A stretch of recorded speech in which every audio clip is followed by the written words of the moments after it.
maanghang. Kain po. Ano na to? Almusal. Alas 3 na eh. Wala kaming tinapay. Look, look, look, look, look. Hi. Kain, pansit na maanghang.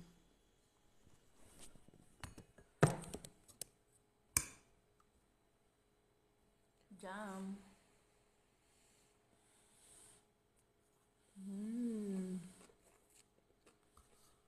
Ay. Dami naman. Harap. Anong pangalan ko? Kalimutan yung pangalan. Kalimutan ko yung utang ko sa Pinas. Yung crunchy, Repolyo? Ay, nakalimutan ko yung utang ko sa Pilipinas. Dahil sa pansit na to. Ang sarap. Legit ba?